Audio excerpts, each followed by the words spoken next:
नमस्कार दोस्तों, स्वागत है आपका। हम मूलतः जो कि चर्चा में विषय है, जो चर्चा में है हम उसी की बात करेंगे, क्योंकि उसी से पीसीएस जो आरपीसी हो चाहे यूपीएससी हो वहीं से प्रश्न बनाती। तो अभी धर्मनिरपेक्ष शब्द बड़ा चर्चा में है। धर्मनिरपेक्ष शब्द को हटाने के लिए याचिका दायर की गई थी सुप्रीम कोर्ट में।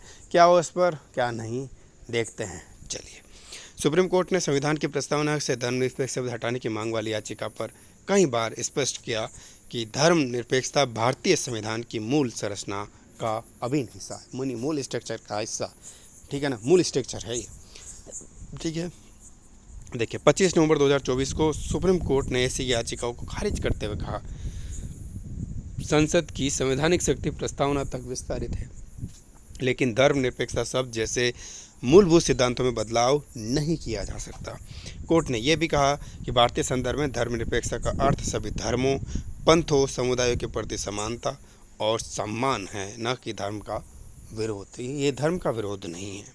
पंथ समुदायों के प्रति समानता की भावना है, उन्हें सम्मान देने की बात है। ये किसी धर्म का विरोध नहीं है। सीधे सीधे सुप्रीम कोर्ट ने यही कहा।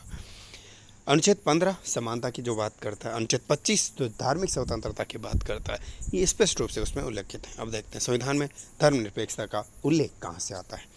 तो धर्मनिरपेक्ष शब्द 1976 में जोड़ा गया। 42वें संविधान संशोधन के माध्यम से संविधान की प्रस्तावना में जोड़ा गया शब्द था। संविधान की प्रस्तावना में जब आपातकाल लागू था 1976 में 42वें संविधान संशोधन होता है, उसमें धर्मनिरपेक्षता शब्द को जोड़ा जाता है।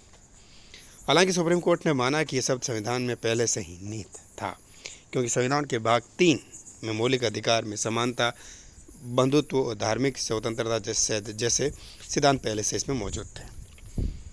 कोर्ट ने कहा कि धर्मनिरपेक्षता को पश्चिमी संदर्भ में देखने की जरूरत बिल्कुल भी नहीं है। भारतीय परिप्रेक्ष्य में सभी धर्मों को सम्मान देने का सिद्धांत है। सुप्रीम कोर्ट की इस पर टिप्पणियों की बात करें तो क्या क्या थी, देखते हैं। जस्टिस संजीव खन्ना ने याचिकाकर्ता से पूछा, क्या आप नहीं चाहते हैं कि भारत धर्मनिरपेक्ष रहे? जस्टिस खन्ना ने कहा, यह दर्शाता है कि कोर्ट धर्मनिरपेक्ष तो संवैधानिक मूल्य के रूप में अटल मानता है। कोर्ट ने 42वें संविधान संशोधन को वैध ठहराते हुए कहा, यह संविधान संशोधन संविधान के मूल ढांचे के खिलाफ नहीं है। नवंबर 2024 में कोर्ट ने याचिका को खारिज करते हुए स्पष्ट किया कि प्रस्तावना में संशोधन की शक्ति संसद के पास है, लेकिन यह संविधान के बुनियादी ढांचे को नष्ट नहीं कर सकती। वर्तमान स्थिति की बात करें तो केंद्र सरकार ने भी 25 जुलाई 2025 की संसद में स्पष्ट कर दिया कि धर्मनिरपेक्ष समाज शब्दों को हटाने की कोई योजना या औपचारिक प्रक्रिया नहीं है। कानून मंत्री अर्जुन राम मेघवाल ने भी कहा, ऐसे संशोधन के लिए व्यापक विचार विमर्श और सहमति आवश्यक हैं।